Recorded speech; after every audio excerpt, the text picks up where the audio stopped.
Bonjour à tous, aujourd'hui on va faire du pain au levain. Dans un premier temps, on va voir les différences entre les ingrédients qui changent la recette et son goût.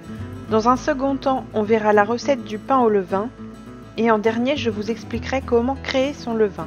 La levure boulangère, la levure chimique ou le levain. La levure boulangère est un champignon microscopique unicellulaire utilisé en boulangerie, mais aussi pour faire de la bière ou du vin. La levure chimique est essentiellement composée de bicarbonate de soude. Celui-ci réagit avec l'eau et la chaleur ou en présence d'un produit acide, par exemple du vinaigre ou du jus de citron. Il libère du CO2, ce qui permet de faire lever le gâteau. Le levain, à la base, c'est de l'eau et de la farine, puis s'y développent des bactéries et levures venues de l'air ambiant. Le pain au levain est plus digeste, contient plus de minéraux assimilables par l'organisme, il se conserve mieux et est plus aromatique. Plus la farine est complète, plus il est conseillé d'utiliser du levain. L'inconvénient, c'est qu'il faut entretenir son levain et le temps de fermentation du pain est plus long. La farine, plus elle est complète, plus elle contient de minéraux. Elle est classée par type. Pour le blé, de T45, la farine la plus blanche, à T150, la farine intégrale. Pour le seigle, qui est naturellement plus riche en minéraux, de T70 à T170. L'eau. Le mieux est d'utiliser de l'eau de source, car celle du robinet est chlorée. Le sel. Utilisez du gros sel que vous dissoudrez dans l'eau, plutôt qu'un sel raffiné, qui sera plus pauvre en minéraux. Pour cette recette, il vous faudra 500 g de farine de blé, T65 au minimum, ici T110. Environ 300 g d'eau de source, 80 g de graines si vous voulez faire du pain aux graines, 190 g de levain et entre 7 et 10 g de sel. Mélangez la farine, le sel et les graines ensemble. Versez l'eau au fur et à mesure et mélangez.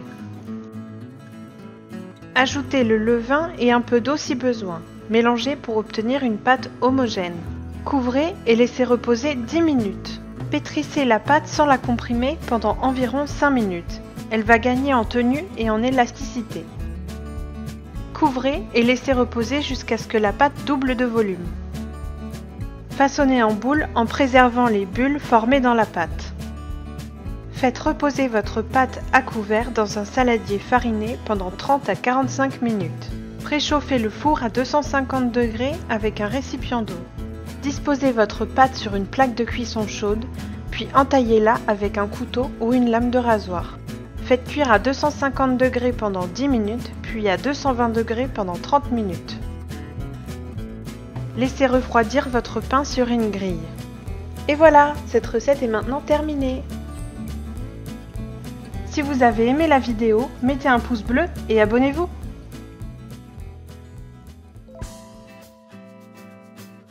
La création du levain.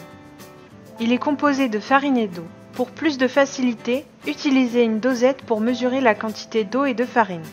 Le premier jour, mélangez une dose de farine avec une dose d'eau de source. Couvrez de façon non hermétique et laissez reposer le deuxième et troisième jour.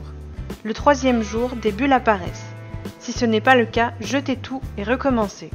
Le quatrième jour, ajoutez une dose de farine et une dose d'eau de source pour nourrir votre levain. Répétez l'opération une fois par jour, tous les jours. À partir du sixième jour, votre levain double de volume. Il est prêt à être utilisé. N'oubliez pas de le nourrir tous les jours.